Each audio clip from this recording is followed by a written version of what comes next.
Upon taking command on September 17th, Manstein soon determined that the task assigned to the 11th Army was unrealistic. His army wasn't simply strong enough to capture both Rostov and Sevastopol, so he decided to concentrate on the conquest of Crimea. The initial probing attacks confirmed that breaking through the narrow isthmus would be difficult indeed. The entire area had been fortified with multiple defensive lines that included both the field and permanent fortifications. Tank obstacles were especially formidable since they incorporated the Tatar Ditch, which was up to 10 meters deep and wide. The situation would have been an ideal opportunity for the use of airborne troops to land south of the Tatar Ditch and attack from the rear. Unfortunately for the Germans, the 7th Air Division was still recovering from the heavy losses sustained at the Battle of Crete. There was also no longer a large fleet of Ju-52 transports available for such an undertaking. An amphibious landing operation was out of the question because of the strength of the Black Sea Fleet and the lack of Axis warships and appropriate transport vessels. The attack on the Perekop Isthmus would have to be made in a series of straightforward frontal assaults. In his book, Manstein admits that he had no idea how many Soviet reserves were concentrated beyond the Perekop Isthmus, and that the 3 entrenched rifle divisions had good chances of defeating the 54th Corps. That's why Manstein decided to transfer all the available artillery, anti-aircraft guns, and engineers in his army to the 54th Corps. The battle began on September 24th with a 2-hour artillery barrage and the infantry attacking across the barren salt steppe in small assault groups, a tactic that the German army developed during the First World War. Thanks to this concentrated and accurate artillery fire, the 54th Corps broke through the first defensive line relatively quickly, but with serious casualties. The 73rd Division alone suffered 770 casualties, with one battalion in particular reduced to just one company. The Soviets counterattacked with 2 infantry battalions and several tanks, trying to buy time to bring up reinforcements. German aircraft destroyed most of the tanks, but the attack succeeded in delaying the German advance. On September 25th, the Germans pressed the attack and penetrated the 2nd defensive line, this time with significantly less casualties, forcing the Soviets to retreat behind the Tatar Ditch. Now the Germans had to break through the main line of the defense. On September 26th, infantry assault groups and assault guns carefully approached the Tatar Ditch, while the artillery crews fired almost all their ammunition against the entrenched defenders. As it turned out, reaching the ditch wasn't a problem. The hard part was to get out and advance beyond it to allow the creation of a bridgehead. Some of the trenches and foxholes were dug so close to the ditch that the defenders could throw grenades at the Germans, who were struggling to climb out of it. Once again, the Soviets launched a desperate counterattack that included T-34 tanks. But at 1300 hours, the breakthrough at Perekop was complete. The Germans spent the next 3 days expanding their bridgehead and eliminating any remaining resistance pockets before continuing towards Armyansk. As the divisions of the 54th Corps were fighting their way into Crimea, Army Group South was suddenly shocked by a counteroffensive in the Ukrainian mainland, between the Sea of Azov and the Dnieper. Manstein was forced to put a halt on the Crimean offensive and divert most of his forces to meet the new threat.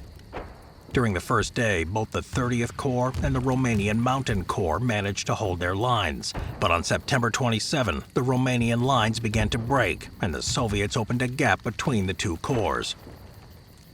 Fortunately for the Germans, the Soviets failed to exploit this success and encircled the 30th Corps. Manstein sent the 49th Mountain Corps and the 1st SS Division to strike the enemy's southern flank on September 29. By launching repeated attacks, the two Soviet armies committed all their reserves and left the rear unguarded. This error allowed General von Kleist's 1st Panzer Group in the north to cross the Dnieper on October 1st and then encircle both Soviet armies. By October 11, both Soviet armies were shattered, and the battle turned into another German victory. More than 60,000 Soviets were taken prisoner, along with 125 tanks and 500 artillery pieces reported captured. The Battle of the Sea of Azov, as it was called, made the German Supreme Command re-examine the two-pronged strategy of attacks on Rostov and Crimea. From now on, the bulk of the Romanian Third Army would be responsible for coastal defense along the Sea of Azov. The advance eastward was assigned to the 1st Panzer Group, the 1st SS Division, and the 49th Mountain Corps. This change in the order of battle thwarted Manstein's plan of using the latter two formations in Crimea once a breakthrough had been achieved. Sevastopol and Kerch had to be captured by the two remaining infantry corps of the 11th Army, but Manstein demanded reinforcements and received the 42nd Corps with the 24th and 132nd Infantry Divisions. Meanwhile, in Crimea, the 73rd Division captured Armyansk on September 27. This time, the Soviets counterattacked with cavalry and infantry and succeeded in driving the Germans out of the town. The Black Sea Fleet tried to provide gunfire support, but the water was too shallow to allow the ships to approach within firing range. Due to the deteriorating situation in Odessa, the Black Sea Fleet was also ordered to evacuate the besieged independent coastal army, so its troops could be redeployed in Crimea. Starting on October 2nd, the fleet evacuated 32,000 men in 14 days. Armyansk was finally recaptured and secured by the Germans after the arrival of assault guns that attacked with air support. After 6 days of fighting in the Perekop isthmus, the Soviets decided to withdraw and take up defensive positions between the Ishun lakes. Their losses included 10,000 prisoners, 135 artillery pieces, and 112 operational tanks that fell into German hands. Casualties on the German side amounted to 2,641 men killed or wounded. In the following 18 days, both sides waited for the conclusion of the Battle of the Sea of Azov, and then prepared for the next battle at Ishun. Manstein resumed the offensive on October 18, with the 73rd Division on the right flank, the 46th in the center, and the 22nd on the left. The rest of the 11th Army formed a reserve that would exploit any breakthrough. The defending Soviet 51st Army was not only superior in numbers, it also had local air superiority. As had been the case at Perekop, the terrain didn't offer the possibility of an encirclement.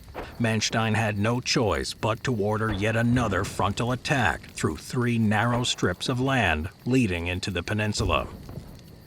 The attacking infantry divisions slowly chewed their way through the Soviet lines in a series of attacks until October 28. On the first day, the 22nd Division, inexperienced in this type of fighting, suffered the heaviest casualties, but also made the greatest progress. Ishun was captured on October 19 when the 73rd Division pressed the attack with the support of assault guns. The arrival of Bf-109 fighters on this day was instrumental in breaking the Soviet air superiority over Ishun. Although the Soviets brought in reinforcements, it was difficult to launch an organized counterattack. Troop concentrations, assembly areas, and artillery positions were being incessantly attacked by German aircraft. According to Clayton Donnell, a regiment of the 50th Infantry Division conducted an amphibious operation using captured boats and secured a bridgehead by the mouth of the river Chetilnik on October 21st. Other sources about the Crimean campaign, including Manstein's book, make no mention of such an operation, however. Reinforcements of the Coastal Army arrived on October 24 to drive the Germans back, but their counterattack stalled on October 25th. More and more gaps began to appear along the Soviet line until the 54th Corps reported on October 28 that the defenses at Ishun had been broken. Now the German divisions could spread out into Crimea. For his failure, General Kuznetsov was relieved of command of the 51st Army. His pre-war defense plan, which anticipated a seaborne attack in the south, had left the Perekop Isthmus too thinly held. There are contradicting accounts as to who replaced Kuznetsov as commander of the 51st Army, but the fact of the matter is that on October 28th, the 51st Army was in full retreat, with most of its remaining troops headed toward Kerch, while others followed the Coastal Army to reach safety at Sevastopol.